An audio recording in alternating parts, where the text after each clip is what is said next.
व पावली. इथेही गुरुवाक्य निष्ठेने पाळणे किती महत्त्वाचे आहे हे दिसते. आपल्या पोटी आदरणीय होणारा पुत्र येणार या गुरुवाक्याचा विश्वास ठेवून तिने आजन्म प्रदोष व्रत केले. पुत्र होणे एका विशिष्ट वयातच शक्य आहे हे कुणालाही कळते, पण ते वय उलटल्यावर आता पुत्रप्राप्ती शक्य नाही असे आपल्याच बुद्धीने निर्णय करून व्रत सोडणे हे गुरूंवर अविश्वास दाखवणे आहे. त्यातून गुरुनिष्ठेचे पोकळपण स्पष्ट होते. गुरु त्रिकालज्ञ असतात किंवा गुरुवाक्य कारण सत्य करणे ही गुरूंची जबाबदारी असा ठाम निश्चय माणसाला फळ मिळवून देत असतो. अशी भावना ठेवून देह असेपर्यंत गुरुआज्ञा पालन करावी लागते. को कालो फलदायक असे शास्त्र आहे. फळ कधी मिळणार हे आपण सांगू शकत नाही. अशी निष्ठा जपणाऱ्या त्या विप्र स्त्रीचा जन्म उत्तरेकडे करंजनगर म्हणजे सध्याच्या कारंजा या भारताच्या उत्तर भागात असलेल्या गावी झाला. वाजसनेय शाखेच्या एका ब्राह्मणाचे घरी अंबा या नावाने जन्म घेतला. पुढे योग्य वयात तिचा विवाह कारंजातच राहणाऱ्या माधव नावाच्या ब्राह्मणाशी झाला. योगायोग पहा, तो ब्राह्मण सुद्धा शिवपूजकच होता. दोघेही शिवपूजन मनोमन घरी असताना तिला गर्भधारणा झाली. 9 महिनेपर्यंत तिचे कोड कौतुक डोहाळे झाले, अक्षयवाणी झाले. एके दिवशी ती प्रसूत झाली आणि एक सुंदर पुत्र जन्मला. अर्थातच सर्वत्र आनंदी आनंद झाला. पहिलाच पुत्र झाला म्हणून माता पिता निश्चिंत झाली. आजही या मानसिकतेत फारसा फरक पडलेला नाही. असो, त्या बालकाने जन्म झाल्याबरोबर ट्याहा ट्याहा असा रुदनाचा आवाज करण्याऐवजी ओंकार उच्चारला. सर्व लोक विस्मित झाले.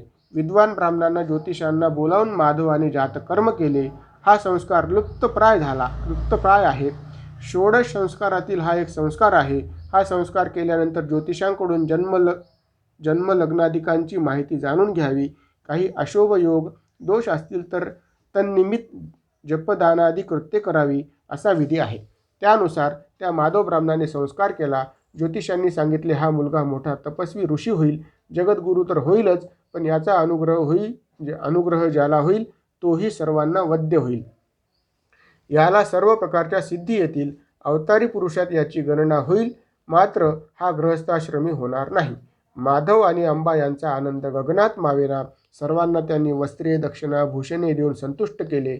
आपल्या आनंदाचा अशा प्रकारे महोत्सव करण्याची या काळात मात्र पद्धत बुडाली आहे. आजही उत्तम ज्योतिषी आहेत. त्यांनी सांगितलेले भविष्य अचूक असे अनेकांना अनेक वेळा अनुभवालाही आले आहे. पण आनंदाने त्या ज्योतिषाचा सन्मान करणे मात्र नसते. भविष्य विचारतानाच त्याला मोबदला दिला आहे अशी भावना लोकांची असते. मिनिटावर किंवा प्रश्नावर फीस आकारत असलेल्या व्यावसायिक ज्योतिषामुळे ही भावना दृढमूल होणे शक्य आहे. पण आजही पारंपरिक पद्धतीने दक्षिणेवर संतुष्ट असणाऱ्या ज्योतिषांनाही त्याचा कटू अनुभव येतो. असो, शेवटी लोकाश्रयच तो. जन्मल्याबरोबर ओंकाराचा उच्चार ब्राह्मण समुदायाने त्या बालकाचे वर्तविलेले भविष्य यामुळे माता पिता आनंदली तशी धास्तावली सुद्धा. त्यामुळे त्याची दृष्ट काढणे, काळा गंडा बांधणे, अंगारा लावणे असे करू लागली. अवतारी पुरुषाला या उपाधी होणे शक्य नसते, तरीही लौकिक धर्म सांभाळावा लागतो. त्यामुळे त्या बालकास फार काळ लोकांपुढे येऊ देत नसत. नंतर त्याचे नामकरण झाले. जन्मनाव शालिग्राम ठेवले व व्यावहारिक नाव नरहरी ठेवले. आजचे अवकहडा चक्र पूर्वी अवकहोरा चक्रम होते, पण त्यातही नक्षत्र नामाच्या आद्याक्षरात श किंवा शा अक्षर नाही. उच्चार साधर्म्यानुसार साचा शा केला असेल तर शततारका नक्षत्र व कुंभ रास सिद्ध होते. ही रास परिपूर्ण ज्ञानाची, वैचारिक गांभीर्याची व प्रपंच किंवा ऐहिकतेच्या दृष्टीने उदासीन विचाराची व पारमार्थिक व आध्यात्मिक गुणांचा परिपोष असलेली ही रास आहे. या राशीवर तपस्वी, संन्यासी, योगी जन्माला येत असतात. अर्थात नरसिंह सरस्वती स्वामींची रास कुंभ असली पाहिजे. अशा या सद्गुणी बालकावर आईबापांचे ममत्व जास्तच होते. त्याला अंगावरचे दूध पुरत नाही, त्यासाठी काय सोय करा म्हणतात. तोच त्या बालकाने मातेला स्पर्श केला आणि तिला भरपूर दूध येऊ लागले. अर्थात माझ्या सहचर्यात कुणाला कसलीच चिंता करण्याचे कारण नाही, हेच जणू स्वामींनी सुचविले असावे. तसेच परिसाप्रमाणे मी अमृतदृष्टीने लोखंडा स्पर्श केला तर तेही सुवर्ण होईल, हाही चमत्कार करून दाखवून मातापित्यांना धनधान्य संपत्ती चिंता न करण्याचे सुचविले आहे. आत्तापर्यंत हा बालक सामान्य नाही याची तर मातापित्यांना खात्री पटलीच होती. पण तरीही आईला बाळाने बाळासारखे असण्याचे अप्रूप असते. तिला कितीही कष्ट पडले तरी बालकाने पूर्णतः मातेवर विसंबून असण्याचे मानसिक सुख अवर्णनीयच आहे. त्याच्याबरोबर तिला सुद्धा बालपणात शिरता येते. आपल्या बालपणाचा पट पुन्हा उघडून पाहता येतो. या आनंदाला वर्णन करण्यास शब्दच नसतात. लग्नाचे 25व्या वाढदिवसाची दिवशी लग्नाचा फोटो अल्बम काढून पाहतानाच आनंद त्या जोडप्याच्या चेहऱ्यावरच पाहावा लागतो. माता अंबा त्या बालकाला म्हणते, "अरे बाळा, तुला तर सर्व समजते, ऐकू येते, कळते, मग बोलत का नाहीस? तुझ्या बोबड्या बोलाने तर घर आनंदून गेले असते." मातेचे बोलणे ऐकून बाळ मौंजी बंधनाची खूण करतो. लगेच बाळाच्या मौंजी बंधनाची तयारी सुरू होते. मोठे मोठे विद्वान ब्राह्मण, ज्योतिषी बोलावून मुहूर्त काढण्यात येतो. काही कुबुद्धी म्हणू लागले, बाळ मुका आहे, त्याच्या मौंजीसाठी एवढा खर्च कशाला? पुढे त्याला गायत्री उपदेश कसा करणार? कुणी म्हणाले, आपल्याला दान दक्षिणा मिळेल ना, कशाला पंचायत करायची? लोकांच्या अनेक बुद्धीतरा दुसरे काय? आजही मौंजी बंधन हा थाटामाटाचा, मिरवण्याचा आणि देण्याघेण्याचा सोहळा झाला आहे. किती बटू त्यानंतर रोज संध्या करतात. विचार केला तर विदारक चित्र दिसेल. इथे या बाळाचे तसे नाही. गायत्री प्रबोध हाच मती प्रबोध आहे, हे त्यांना जनमानसात ठसवायचे होते. मुकम करोती वाचालम हे असे आहे. मुहूर्तानंतर देवप्रतिष्ठा झाली, चौल कर्म झाले. पुन्हा अभ्यंगस्नान झाल्यावर यज्ञोपवीत धारण विधी संपन्न झाला. मग पित्याने गायत्री मंत्राचा उपदेश केला. बालकाने मंत्र मनोमनच जपला. सर्वांसमक्ष मोठ्याने उच्चार केला नाही. परमेश्वरी अवतारात प्रत्येक कृती ही शास्त्रपूत असते, आदर्शच असते. गायत्री मंत्र हा गुप्तपणे उच्चारणे महत्त्वाचे आहे. परा, पश्यंती, मध्यमा आणि वैखरी अशा 4 प्रकारच्या वाचा आहेत. क्रमाक्रमाने त्या कनिष्ठ आहेत, म्हणून वैखरी म्हणजे उखड वाचा. या कनिष्ठ प्रकारे गायत्री मंत्राचा उच्चार न करता गौप्य होऊन केला. आज गायत्री मंत्राची ध्वनी फीत कर्कश आवाजात वाजते आहे, ती सुद्धा एका स्त्रीच्या आवाजात. मंत्रशास्त्रात याचा निषेध सांगितला आहे. मंत्र म्हणायचा आहे तर त्याचे शास्त्र, त्याचे निर्बंध पाळायचे नाहीत, अशी एका विद्रोही उदंड वृत्ती अलीकडे फारच उफाळून आली आहे. वस्तुतः प्रत्येक कृतीला, प्रत्येक कार्याला ज्याचे त्याचे नियम आहेत. आगगाडीत प्रवास करायचा आहे पण तिकीट नको असे चालेल का? भाकरी करायची आहे पण हाताला चटका नको, शक्य आहे काय? बहिणाबाईला विचारा. तेव्हा मंत्र म्हणावायचा आहे, त्याचे नियम आहेत, त्याचे फळही आहे. फळ मिळेल, नियम सांभाळा. गायत्री मंत्रासंबंधी बालपणीच स्वामींनी वस्तुपाठ दिला. मनातच जप करा. मंत्र या शब्दाची उत्पत्ती ही मननात त्रायते अशीच आहे. मंत्रोपदेश झाल्यावर माता भिक्षा घेऊन आली. आता मात्र ओम भवती उच्चारण्याची वेळ आली. तेव्हा प्रथम भिक्षेच्या वेळी ओम अग्निमिळे पुरोहितम यज्ञस्य देवमृतिजम पृथ्वीजम होतारम रत्नधातम अशी ऋग्वेदाची प्रथम रचना म्हणून ओम भवती भिक्षांदेही, ओम स्वस्ती असा उच्चार केला. दुसऱ्या भिक्षेच्या वेळी ईशेत्वीर्जेत्वो वावयस्तो पायवस्थ देवोह सविता प्रापर्यतु श्रेष्ठतमाय कर्मणे असा यजुर्वेदाचा उच्चार केला. तिसऱ्या भिक्षेला अग्नि आय हिवितये गृणानो हवे दातये नि होता सरसी बरीनी असे सामगायन केले. चौथ्या वेळी शन्नो देवी रविश्रय आपो भवन्तु पीतये शय्योर्भीष्मवन्तुनः असा अथर्व वेदाचा उच्चार केला. आजपर्यंत म्हणजे मौंज होईपर्यंत मुका असलेला मुलगा गायत्री उपदेश होताच 4 वेद मुखोद्गत म्हणू लागला. हा गायत्रीचा प्रभाव आहे हे तर स्वामींना सांगायचे नसेल. मौंजीला अनेक सर्वजण तटस्थ झाले आणि हा जगद्गुरूंचाच अवतार आहे हे जाणून नमस्कार करू लागले. इतक्यात मातेला ते बालक म्हणाले, माते, तू आम्हाला भिक्षा माग म्हणालीस, आता तुझा शब्द राखणे आमचे कर्तव्य आहे. त्यामुळे आता मला निरोप दे. तीर्थाटन करून भिक्षा मागून वेदाभ्यास करीन. बालकाचे बोलणे ऐकून माता रडू लागली. बाळा, आजपर्यंत मुका होऊन राहिलास, आता तुला वाचा आली आहे, तू ज्ञानी झालास, आता तरी तू म्हातारपणी आमचा सांभाळ करशील अशी आशा वाटत होती. पण तू तर संन्यासाच्या गोष्टी करतोस. मातेचे म्हणणे ऐकून घेऊन ते बालक म्हणाले, दुःख करू नको माते. माझा जन्मच जगत उद्धारासाठी झाला आहे. तथापि तुला मात्र आणखी 4 पुत्र आणि 1 कन्या होईल. पुत्र तुमची सेवा परोपरी करतील. असे म्हणून मातेच्या मस्तकावर हात ठेवला. तोच मातेला पूर्वजन्मीचा वृत्तांत आठवला. आपण श्रीपाद श्रीवल्लभांना मध्यान्ह काळी भिक्षा दिली होती. त्यांनी तुझ्या पोटी विश्ववंद्य पुत्र येईल असा आशीर्वाद दिला होता. ते आठवले आणि हे बालक म्हणजे श्रीपाद श्रीवल्लभांचा अवतार आहे. हे जाणून माता पित्याने नमस्कार केला. असे असले तरी माता म्हणाली, धर्मशास्त्रानुसार 4 आश्रम आचरण करून नंतर संन्यास घ्यावा. बालवयात संन्यास घेणे व्यर्थ आहे. सर्व इंद्रिय जय अधिकारावा लागतो, नंतरच संन्यास फळतो. मनाच्या इच्छा आकांक्षा पुरवल्या नाहीत तर ते सर्व मोक्षमार्गाच्या वाटेत अडथळे करतात. मातेचे बोल ऐकून बालक मातेला ज्ञान सांगू लागले. इथे 11व्या अध्यायाची समाप्ती आहे. श्री दत्तात्रेयार्पणमस्तु. अध्याय 12वा. गुरुपरंपरा. श्री गुरूंना संन्यास न घेण्याविषयी माता सांगत आहे आणि 4 आश्रमांचे आचरण करून मगच संन्यास घ्यावा असे धर्मशास्त्र म्हणते. तेव्हा तू त्याचे पालन कर, असे माता म्हणाली. ते ऐकून श्री गुरु म्हणतात, माते अनित्य आणि शरीरानी वैभवम नैव शाश्वतम नित्यसन्नितो मृत्यू कर्तव्यो धर्मसंग्रह. हे शरीर अशाश्वत आहे, क्षणभंगूर आहे आणि मृत्यू सतत जवळपासच असतो. त्यामुळे जोपर्यंत शरीर धडधाकट आहे तोपर्यंतच पुण्य मिळविले पाहिजे. या पृथ्वीवर मृत्यूला जिंकलेला कुणी आहे का? कुणी अमर आहे का? ज्याला आपल्या मृत्यूची सीमा माहीत नाही, त्याने तरी सत्कर्मे करण्यासाठी मुहूर्त शोधित बसू नये. सत्कर्म, सदाचार, धर्म, पुण्यार्जन, तीर्थयात्रा हे सगळे जिथे आणि जेव्हा करावेसे वाटतात तिथे आणि तेव्हाच आरंभ करावयास पाहिजे. काळ हा थांबत नाही. माणसाचे शरीर हे कणाकणाने आणि क्षणाक्षणाने झिजत असते. त्यामुळे शरीर दृढ झाले असल्यावरच परमार्थ साधावा. प्रपंचाच्या प्रश्नांची उकल झाल्यावर मग बघू, निवृत्तीनंतर बघू, अशी चाल ढकल इथे कामाची नाही. उलट प्रपंचच कसाही होतो तो करण्यासाठी विशेष प्रयत्न करावेच लागत नाहीत. प्रयत्न करावे लागतात ते प्रपंच करताना उपस्थित झालेल्या अडथळ्यांना पार करण्यासाठी.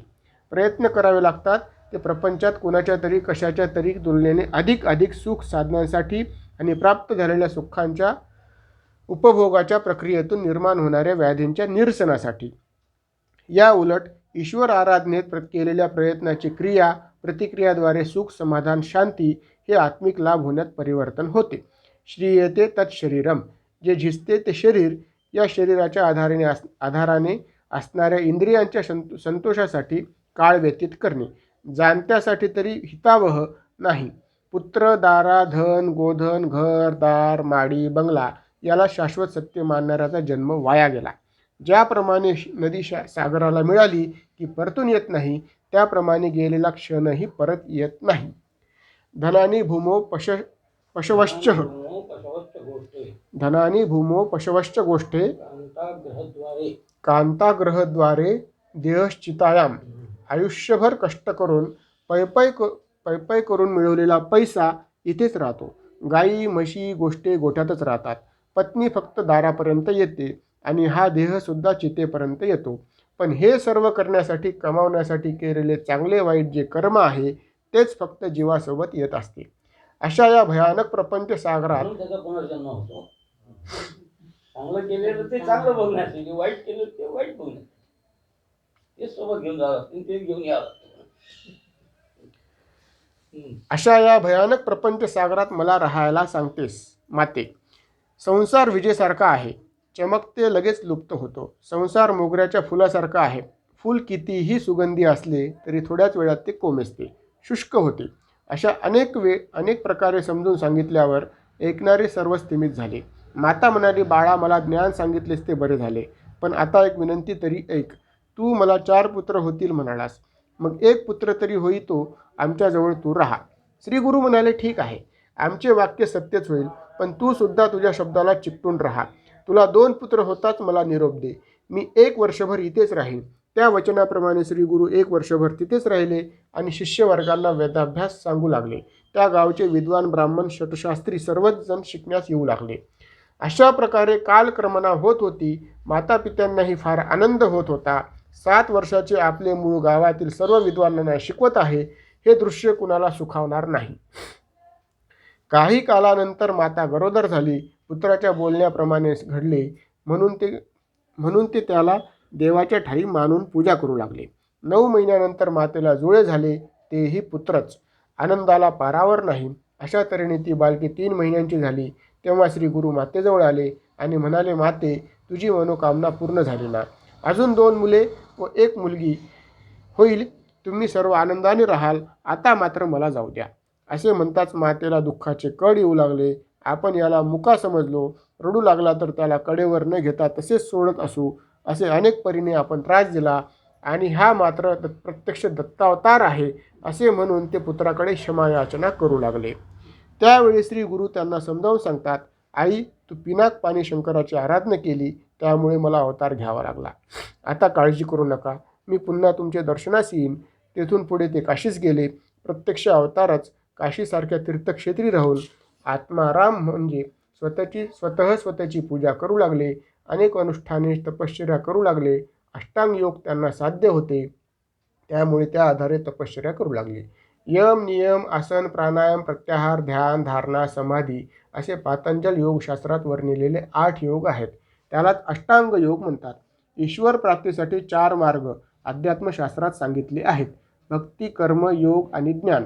त्यातील योग मार्ग, कर्म मार्ग,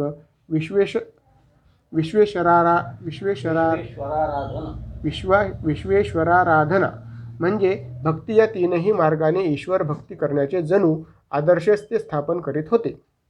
हे पाहून काशीत असलेले इतर तपस्वी आश्चर्य करीत होते.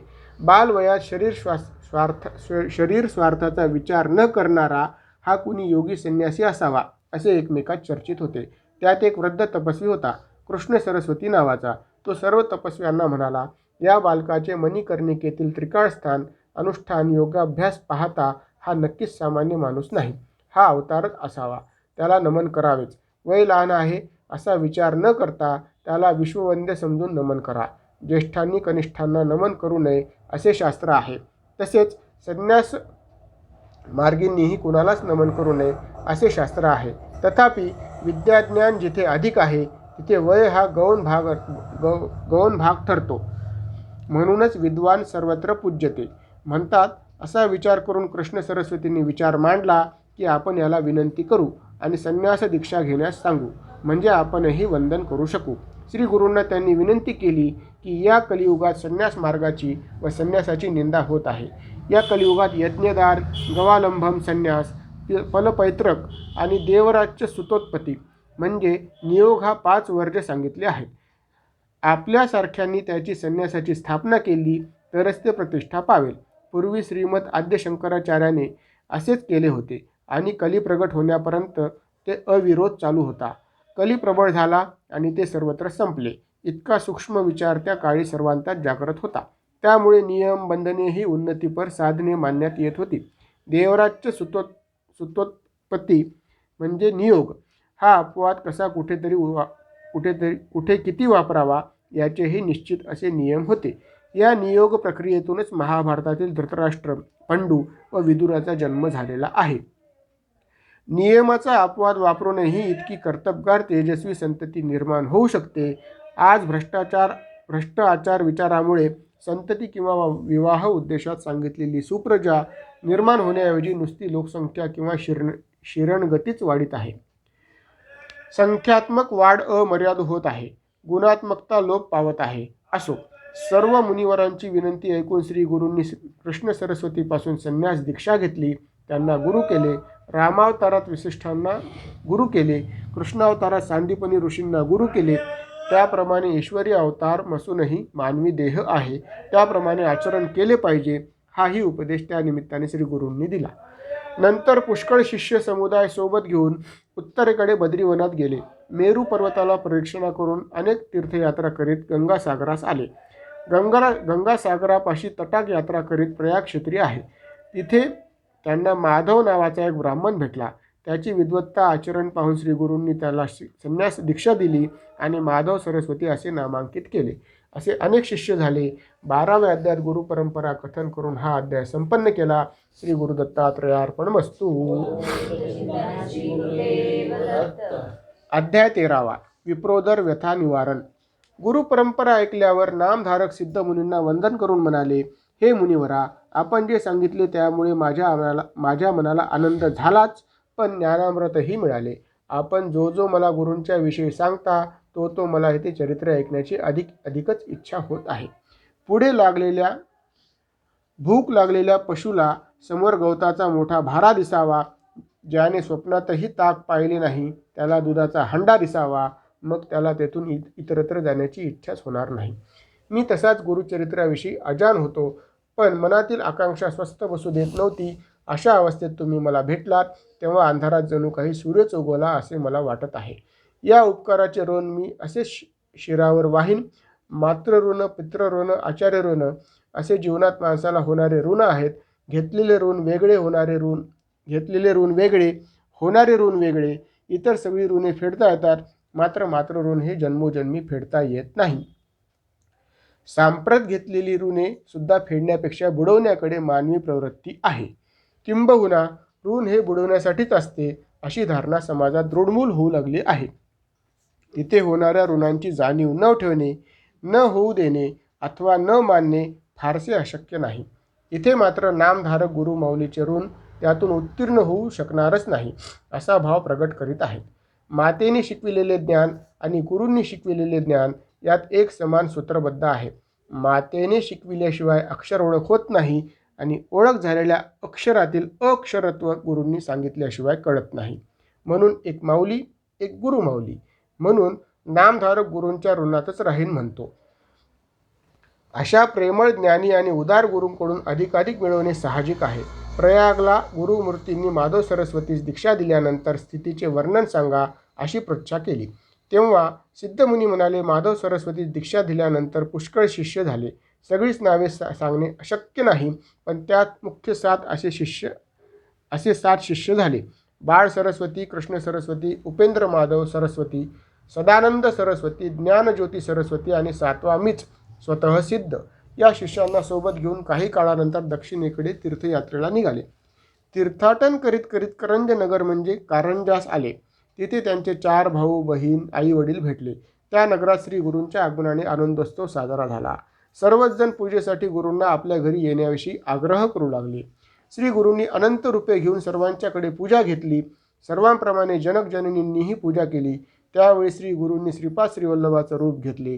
आईच्या हातून पूजा घेणे निषिद्ध हे एक कारण व मातेला पूर्वजन्मीची स्मृती होऊन श्रीपाद अवतरले हे सांगणे दुसरे कारण. नंतर मातेला त्यांनी अभय दिले. ज्याच्या कुळात एखादा संन्यास घेतो त्याची 42 कुळे उद्धार पावतात व संन्यासीच पुत्र झाला तर ब्रह्मपदाचा लाभ होतो. त्याला इहलोकी सर्व सुखे सहज प्राप्त होतात. त्यामुळे तुम्ही आता कशाचीही चिंता करू नका. पुत्रपौत्र सुख पाहिल्यानंतर काशी क्षेत्री याल आणि मुक्त व्हाल असे आश्वासन दिले. श्री गुरूंची जी बहीण होती रत्नाई तिचे नाव, ती येऊन विनंती करू लागली, मला मुक्तीचा मार्ग सांगा. त्यावेळी श्री गुरूंनी सांगितले, पतिसेवा हाच खरा उपाय. हा भवसागर पार करण्यास उपयुक्त मार्ग आहे. यात तीळ मात्रही शंका घेऊ नये. स्त्रियांसाठी तिचा नवरा हा शिवस्वरूप आहे. वेद पुराणात अशी असंख्य उदाहरणे आहेत.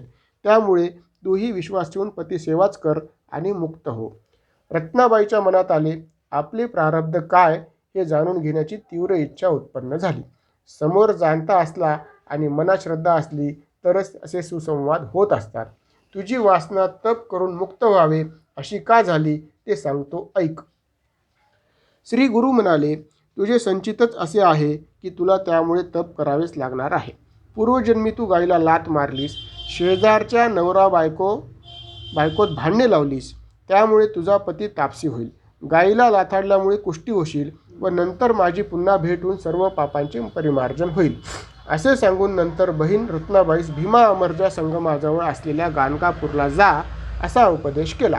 येथून श्री गुरु नाशिकजवळ गोदावरीच्या उगमस्थानी त्र्यंबक क्षेत्राला मोठे महत्त्व असल्याने तेथे गेले. या गौतमी नदीचा उगम कसा झाला याची कथा येथे विशद केली आहे. श्री शंकरांनी उग्र विष प्राशन केल्यावर उत्पन्न झालेला दाह शमन करण्यासाठी आपल्या जटासंभारामध्ये ब्रह्मांडाव्यतिरिक्तचे सर्व उदक पाणी धारण केले होते. या पाण्याला मोकळे करणे आवश्यक होते. पाण्याचा स्वभाव हा वाहत राहणे आहे. बंदिस्त पाण्याचे अनेक उपायही आहेत. त्यासाठी काही उपाय करणे आवश्यक होते. त्या काळी ऋषीमुनी आपल्या आश्रमाभोवती साळी पेरीत असत. त्यानुसार गौतम ऋषीही तेच करत असत. इतर तपस्व्याहून अधिक तेजस्वी असे गौतम ऋषीच हे कार्य करू शकतील असे इतरांना पटले. गौतम ऋषी महान ज्ञानी आणि ईश्वराचे परमभक्त होते आणि ईश्वर भक्ताधीन असतो हे सर्व विदितच आहे. एके दिवशी दर्भाची गाय करून गौतमांच्या शेतात पाठवली. गौतम ऋषी अनुष्ठानात होते. त्यांनी साळीच्या शेतात शिरलेली गाय पाहिली आणि एक दर्भाची काडी त्या गायीला हाकलण्यासाठी फेकली. दर्भाचीच गाय, दर्भाचीच काडी, कुऱ्हाडीचा दांडा गोतास काळ झाला आणि गाय जीवानिशी गेली. गौतमांना गोहत्येचे पाप घडले. सर्वांनी मिळून गौतमांना प्रायश्चित दिले की या हत्येच्या परिमार्जनासाठी गंगा भूमंडळावर आणावी. कारण आजन्म ब्रह्मचर्य पाळणाऱ्या तपस्वी किंवा योगात गती असलेले अर्थात अष्टांग योगी यांना जी गती मिळते, त्यांना जी गती ईश्वर प्राप्ती होते, तीच गती गौतमी तीरावर म्हणजे गोदावरी नदीच्या तीरावर निवास करणाऱ्यांना लाभत असते. त्यामुळे आपण प्रयत्नपूर्वक गंगेला पृथ्वीवर आणा. गौतम ऋषी तर महाज्ञानी होतेच. त्यांच्या लक्षात हा घाट आलाच होता. तथापि सर्व मानवांच्या कल्याणार्थ केलेली ही योजना असल्यामुळे सर्व ऋषींच्या आगळिकीचा विचार केला नाही आणि घोर तपश्चर्या केली आणि गंगावतरण झाले. हीच गोदावरी गौतमी म्हणतात. भगीरथाने पृथ्वीवर गंगेला आणण्यासाठी अशीच घोर तपश्चर्या केली आणि गंगा पृथ्वीवर आली, ती भगीरथी. एका कादंबरीकाराने भगीरथ प्रयत्न कसे केले त्याचे अगदी मनोज्ञ वर्णन केले आहे. पुराण कथांना असलेले अद्भुततेचे पडदे फाडून त्याने प्रयत्नांची पराकाष्ठा कशी केली त्याचे वर्णन मुळातच वाचण्यासारखे आहे. भगीरथाने स्वतः हिमालयातून कालवा खोदून काढला. त्यात त्याच्या 2-3 पिढ्या कामी आल्यावर त्या कालव्याद्वारे पाणी आले असे ते वर्णन आहे. ध्येयाचा ध्यास पिढीजात ठेवून यश कसे आणता येते हे वर्णून यालाच तपश्चर्या केली असे म्हणतात. गौतमी प्राकट्यासाठी मात्र व्यावहारिक प्रयत्न कुणी कसे केले हे अविदित आहे. असो, अशा पवित्र गौतमीची तटाक यात्रा करून श्री गुरु मंजरिकेला आले. तेथे माधवारण्य नावाच्या मुनीला नरसिंहरूप दर्शन दिले. तेथून बोसर ब्रह्मेश्वर या ठिकाणी आले. तेथे एक विप्र प्राणांतिक वेदनेने लोळत पडला होता. महानवमीच्या सणानिमित्त पोटभर जेवल्यामुळे तो त्रस्त झाला होता. आधीच त्याला उदरव्यथा होती, त्यामुळे तो 8-8 दिवस जेवत नसे. अन्नमय कोश आहे, अन्नमय जीवन आहे आणि तेच अन्न आपल्या प्राणांचे वैरी आहे. मग वाचून काय उपयोग, गंगेत प्राण द्यावा असा विचार करीत असता श्री गुरूंनी पाहिले. प्राणत्याग करीत असत त्या ब्राह्मणाला आपली ही अवस्था का झाली असेल याची चिंता लागली. गेल्या जन्मी आपण अन्नदान केले नसेल का? ब्राह्मणाच्या तोंडचा घास पळवला असेल की गायीचा? एखाद्याचा विश्वासघात केला असेल का? गुरूंची निंदा केली असेल? मायबापाला सोडून बायकोलाच घेऊन राहिलो असेल का? अतिथीला अन्नभिक्षा दिली नसेल? यापैकी नेमके काय केले हे जरी कळत नसले तरी यापैकी काही केल्यामुळे अन्नाशी वैर झाले हे मात्र कळाले होते. आपल्याला प्राप्त दुःख व्याधी ही आपल्याच कोणत्या तरी पूर्वजन्मीच्या कृतकर्माचेच फळ आहे हे समजणे हे बुद्धिवंतांचे लक्षण आहे. आज आपण असेच दुःखव्याधीने जर्जर आहोत. याहून अधिक व्याधीही भोगत आहोत. मात्र त्या दुःखाचे कारण आपले कोणते कुकर्म होते याचा विचार करणे तर दूरच, पण त्या किंवा त्यापेक्षाही भयंकर अशा कर्मात आपण अखंड बुडत आहोत याचेही आपल्याला भान नाही. आपल्या कोणत्या पापाचे हे फळ आपण भोगीत आहोत असा पापांचा पाडा आठवणे, त्याबद्दल पश्चाताप होणे हेही एक सदरोत्तच आहे. पश्चातापाने काही पापांचे परिमार्जन होत असते. त्याबद्दलचा सविस्तर विचार ब्रह्मांड पुराणात आणि कर्मविपाकात आलेला आहे. श्री गुरूंनी पुढे एका संदर्भात याचा ऊहापोह केला आहे. सध्या तरी त्या ब्राह्मणाचा पश्चाताप पाहून त्याला श्री गुरु विचारू लागले, अरे बाबा, प्राणत्याग हे महापाप आहे. हे माहिती असूनही तू ते का करतोस? त्यापेक्षा आम्ही औषध देतो, ते घे. श्री गुरूंच्या आश्वासनाने त्या व्याधीग्रस्त विप्राचे चित्त स्थिर झाले. एवढ्यात त्या गावचा अधिकारी तेथे आला. श्री गुरूंना पाहून काया वाचा मने नमस्कार केला. कोण, कसा प्रश्न केल्यावर तो अधिकारी म्हणाला, मी अपस्तंभ शाखेतील कौंडिन्य गोत्राचा ब्राह्मण माझे नाव सायनदेव, कडगंजी गावचा रहिवासी आहे, पण सध्या चरितार्थासाठी यवनाची सेवा करतो. आज आपली भेट झाली मी धन्य झालो. देवा, गंगेच्या दर्शनाने पापांचा नाश होतो, चंद्रदर्शनाने ताप नष्ट होतात, शीतलता लाभते आणि कल्पतरूचा लाभ झाला तर दैन्य नष्ट होते. तथापि आपल्या दर्शनाने मात्र धर्म, अर्थ, काम आणि मोक्ष या चारही प्रकारचे शुभफल मला मिळाले आहे. त्याची स्तुती ऐकून श्री गुरु म्हणाले, या ब्राह्मणाला जठर व्यथा आहे, त्यामुळे तो प्राणत्यागाच्या विचारात आहे. त्याच्या व्याधीवर आम्ही औषध देत आहोत. त्याला तुझ्या घरी नेऊन मिष्ठान्नाचे जेवण दे. तो जेवण करताच त्याची व्याधी मुक्त होईल. सायनदेवाला त्या विप्राची व्यथा माहीत असल्यामुळे तो घाबरून गेला. याला जेऊ घालून त्याचा हत्यारा होण्याचे पाप माझ्या शिरी पडेल असे म्हणू लागला. श्री गुरु म्हणाले, अरे घाबरू नकोस. याला वडे, अनारसे, दुधाचे पक्वान्न हे त्याचे औषध आहे. ते जेवताच त्याची व्याधी नष्ट होईल, यात तू शंका घेऊ नकोस. तेव्हा सायनदेव म्हणाला, ठीक आहे, आपली आज्ञा शिरसावद्य मान. आपण माझ्याकडे भिक्षेस यावे. सिद्ध म्हणाले, हे सर्व घडत असताना आम्ही श्री गुरुजवळ होतो. सायनदेव आणि त्याची पत्नी जाखाई यांनी भोजनाची तयारी केली. श्री गुरूंबरोबर आम्हा सर्व शिष्यांना बोलावले आणि प्रथम गुरुपूजन केले. प्रत्येकाला वेगवेगळे आसन, मंडळ, रांगोळी असा उत्तम थाट केला. गुरुपूजेनंतर त्या जठरव्यथेच्या ब्राह्मणाने श्री गुरुचे चरणतीर्थ प्राशन केले. नंतर सर्वजणांनी यथेच्छ भोजन केले. श्री गुरुकृपेने त्या विप्रानेही पोटभर जेवण केले. त्यानेच त्याच्या व्याधीचे हरण झाले. श्री गुरूंच्या सांगण्यावर विश्वास ठेवल्यामुळे सायनदेव आणि व्याधिष्ट विप्र या दोघांचेही कल्याण झाले. ज्याप्रमाणे परिस्पर्शाने लोहाचे सुवर्ण होते, सूर्याच्या आगमनाने अंधकाराचा नाश होतो, त्याप्रमाणे श्री गुरुकृपेने अखिल सौख्यांची प्राप्ती होती. दुःख दैन्य संपुष्टात येतात. हे त्रिवार सत्य आहे. मात्र तेथे श्रद्धा, विश्वास, निष्ठा असावी लागते. इथे विप्रोदर व्यथेच्या निरसनाचे आख्यान सांगून अध्याय 13वा संपन्न होतो. श्री दत्तात्रेयार्पणमस्तु.